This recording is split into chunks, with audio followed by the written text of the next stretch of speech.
There was nothing like turning on the TV after a long day at school to find Uncle Scrooge swimming through his money bin while blasting that unforgettable DuckTales theme song.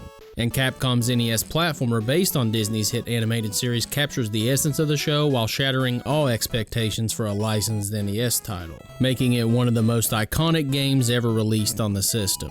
Today we're going to uncover all the secrets and history you need to master DuckTales on the NES. Let's get started.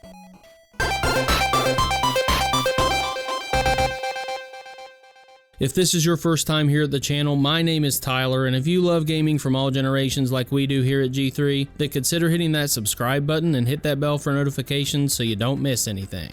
The late 80s were a great time to be a kid. Nintendo had revitalized the gaming industry with the NES, and Disney had just begun its renaissance with hit movies like The Little Mermaid and its after-school cartoon lineup, headlined by the adventures of the richest duck in the world and his nephew sidekicks in DuckTales. So when Capcom and Disney agreed to join forces and create NES games, DuckTales was the perfect springboard to launch this partnership. Fun fact, even though DuckTales was the first Disney title Capcom developed themselves, Mickey Mousecapade was actually the first Disney title Capcom ported to the NES in the fall of 1988, even though the game was originally developed and released by Hudson Soft in 1987 for the Japanese Famicom. Now let's get back to DuckTales. DuckTales was developed by many key players behind the success of the Mega Man series, such as producer Takuro Fujiwara, character designer Keiji Inafune, and sound programmer Yoshihiro Sakaguchi. Their premise for the game centers around the ever-greedy Scrooge McDuck traveling the globe collecting treasures with the help of his three nephews Huey, Dewey, and Louie, Webby, Mrs. Beakley, and Launchpad McQuack. You take control of Scrooge to acquire the most expensive rarities in perilous levels so you can finally outwit your nemesis Flintheart Glomgold and stake your claim as the world's richest duck. DuckTales was released for the NES in North America on September 14th, which is actually my birthday by the way, in the late summer of 1989. It later launched in Japan in January of 1990 and made its way to Europe on December 14th. Let me just say that I love the design of the Capcom Disney titles. The royal purple along with the flawless Disney artwork was immediately recognized behind any gaming counter when I was a kid. The back of the box shows some nice in-game screenshots, and thankfully DuckTales is endorsed by Capcom's mascot and answer to Konami man Captain Commando. Another fun fact, this version of Captain Commando standing in front of a fighter jet with an alien perched on his shoulder can also be found on the packaging of other 1989 Capcom titles, like Strider, Willow, and Mega Man 2. I also believe this version of the Captain may have been influenced by Michael Jackson's Captain EO 3D movie at Disney theme parks, that opened in 1986 and featured the King of Pop as the captain of a spaceship who has an alien sidekick named Fuzzball who likes to sit on his shoulder. Now let's dive into DuckTales' basic gameplay and controls. You have the choice of 3 difficulty levels allowing for challenging replay opportunities. You feel some strong Mega Man vibes when you start the game in the control room where you have the choice to start your journey in one of 5 lands. The Amazon, where the manual states Uncle Scrooge must search through the ruins of the Incan Empire to obtain the scepter of the Incan King. In Transylvania, he must battle ghosts and monsters in a cryptic haunted house while passing through magic mirrors to bring home the coin of the Lost Realm. Uncle Scrooge prefers his top hat over a fedora when navigating the African mines, in search of the great diamond of the inner earth.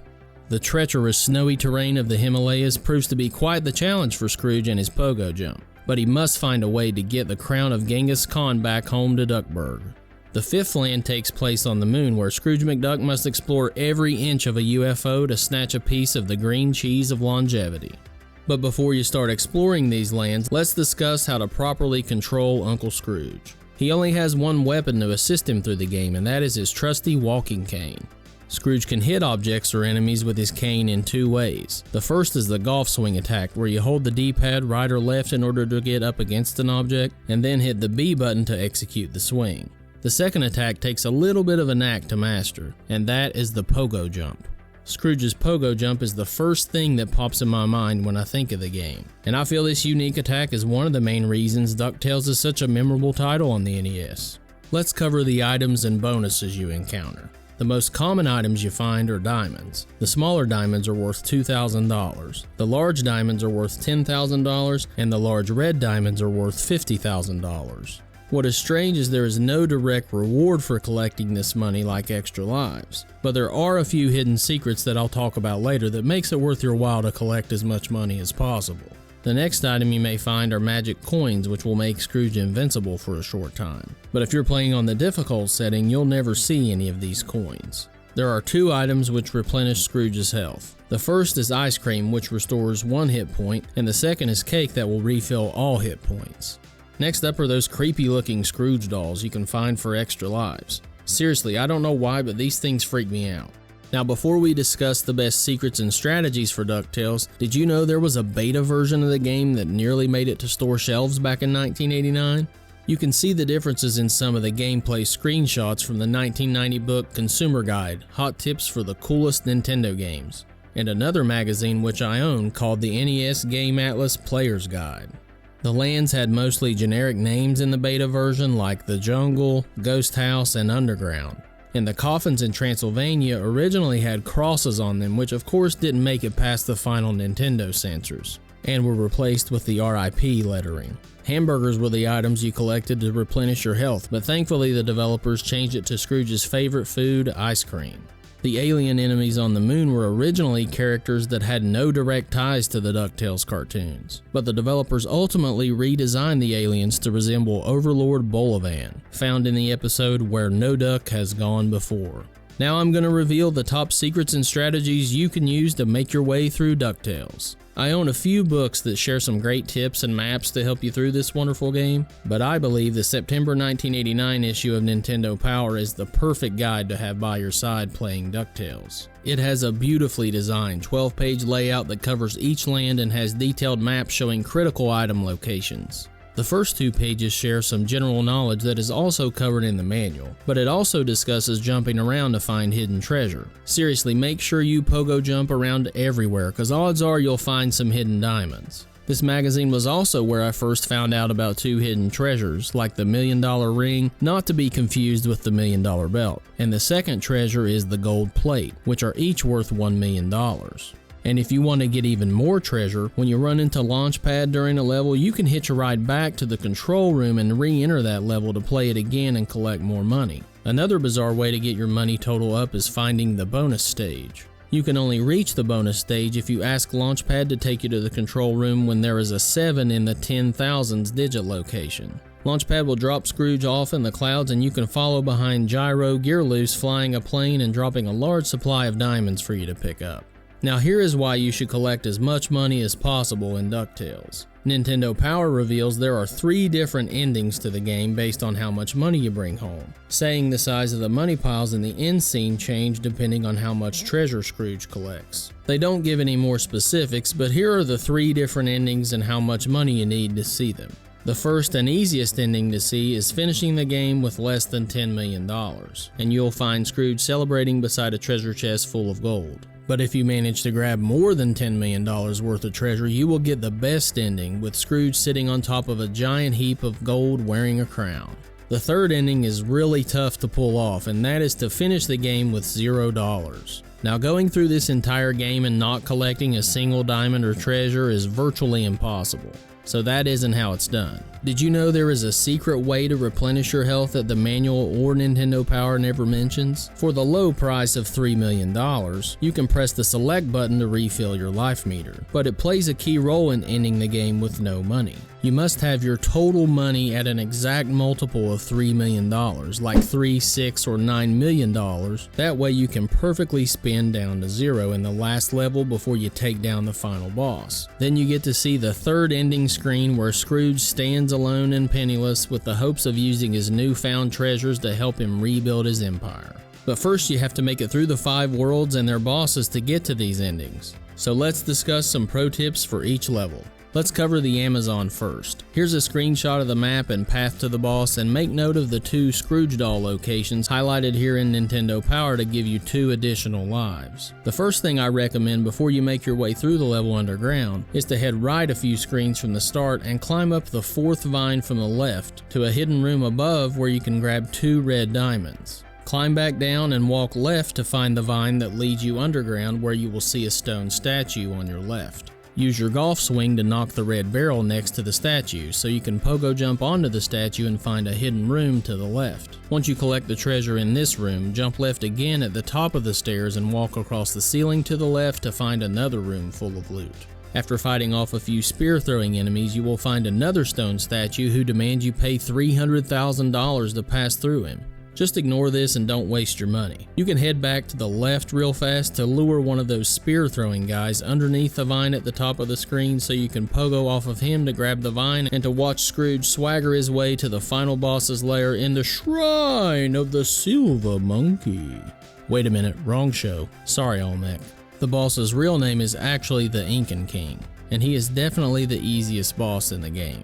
Now there is a shortcut to the boss before you get to the area with the stone statue if you are pressed for time, and it's in this section here with you pogo jumping off another spear enemy to reach a vine in the top left of the screen. Make your way down the other vine and you will drop in the boss's lair. The Incan King's pattern of jumping is very predictable, and all you have to do is jump right before he hits the ground and pogo jump off the top of his head a few times and you'll defeat him in no time and reveal the scepter of the Incan King. Up next is Transylvania. Here are the map and Scrooge doll locations you need, and you can tell this map is a little more complicated than the Amazon. There are 8 warp mirrors in Transylvania, and Nintendo Power made a quick reference warp chart for you.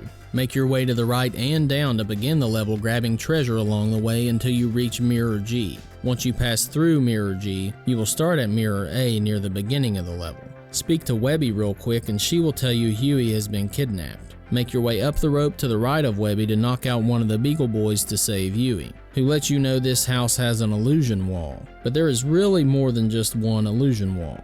You'll find the first wall in this location where you can walk through the wall next to the top of the coffin to find a secret life meter container which will now give you a total of 4 HP instead of 3 when playing on the difficult setting. Head back through the wall and up the rope to warp through Mirror B on the right side of the screen. You'll come out at Mirror E and make your way forward in a fun minecart sequence. Continue to explore and collect as much treasure as you can, eventually making your way back to the same room Mirror B was located earlier, but this time pass through an illusion wall underneath Mirror B to find 2 mirrors side by side. Go through Mirror D on the right to bring you to Mirror H, which makes it a short walk to the left to battle this stage's boss, Magica Dispel. For whatever reason, I have a little trouble beating Magica as her pattern is a little less predictable than the other bosses. When she is in her flying phase, she mostly hovers too high to land a pogo jump attack, but she will occasionally fly low enough that you can capitalize on that. Otherwise, just try to stay as close to her as possible, and as soon as she descends to the ground, pogo jump over and behind her to avoid her lightning attacks and finally get your hands on the coin of the Lost Realm. The African Mines is the next area to explore. Just when you thought you were finished with Transylvania, you need to go back and pick up the skeleton key to unlock the mine. Luckily, it's a short trip to the key. Quickly jump through the mirror you see just to the right of the beginning of the level, grab the key and head through the other mirror to get back to the control room and go back to the African Mines. Here are the map and Scrooge doll locations, but this level holds one of the $1 million hidden treasures we discussed earlier. Make your way to this section of the map where Mrs. Beakley is located. Make sure you let her carbo load you up on some ice cream to fill your health before you pogo jump over a few enemies to make your way over to the giant chest that holds the hidden treasure, the $1 million ring. Head a couple screens to the left of Mrs. Beakley to walk through a hidden wall to easily find one of the Scrooge 1-Up dolls. The other location of the Scrooge doll is tricky to get to as well, as you need to pogo jump to reveal a few chests that you can spring off of to make your way to the hidden room on the left and grab the doll. And did anyone else ever notice Scrooge's heel turn in the minecart sequence as he just tramples his nephews and lets them plummet to their deaths? This is Uncle Scrooge's greed at its finest. Continue making your way to the end of the level to fight the king of the Terra Firmes, who curls into a ball to attack. Wait until he starts rolling to quickly jump to the center of the room, then to the next ledge to wait for the king to reappear in the center so you can pogo off his head. Then immediately jump to a nearby ledge to anticipate where he rolls next. Just keep repeating this pattern to be rewarded with the giant diamond of the inner earth. It's now time for one of the more frustrating levels, the Himalayas. Here are the map and Scrooge doll locations. What makes this level tough is that your cane gets stuck in the snow and you have to be accurate with your pogo jumps to bounce off of enemies. The first part of this level is pretty straightforward, so just make your way to the last section of the map on the right and fall down through the false snowbank to find your first Scrooge doll. Then find your way to this location of the map where Bubba Duck is trapped inside a block of ice. After freeing him from the ice, he will show you a secret cave that contains the second life container to bring you up to a max of 5 HP if you are playing on the difficult setting. Don't miss the secret room you can get to by bouncing off one of the Beagle Boys and heading left to grab a red diamond. Now it's just a quick walk to the right to find the abominable snowman. I have no doubt you can beat him in one try, cause all you have to do is dodge the boulders falling from the sky and pogo jump off of him immediately after. Now open up that chest to claim the crown of Genghis Khan. Let's travel to our fifth land, the moon. Make sure you grab the last hidden treasure, the golden plate, in this section of the map for a quick $1,000,000. And there are a few tricky jumps you have to make to get there, but it's definitely worth it if you're trying for that high score ending.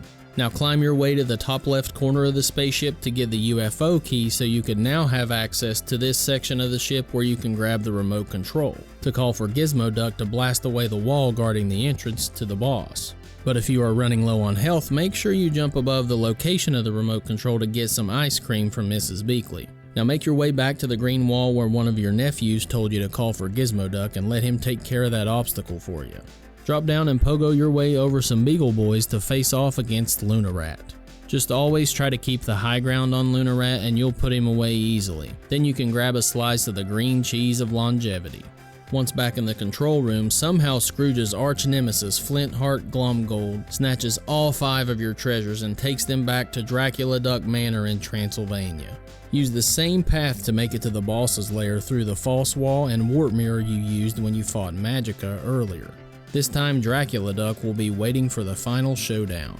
Be patient and don't jump until the bat flying next to Dracula Duck gets close enough for you to pogo jump off of and hit the boss. Repeat this pattern until he's defeated. Then Glomgold ultimately appears and you must race him to the top of the tower to take back all of your treasures and remain the wealthiest duck in the world.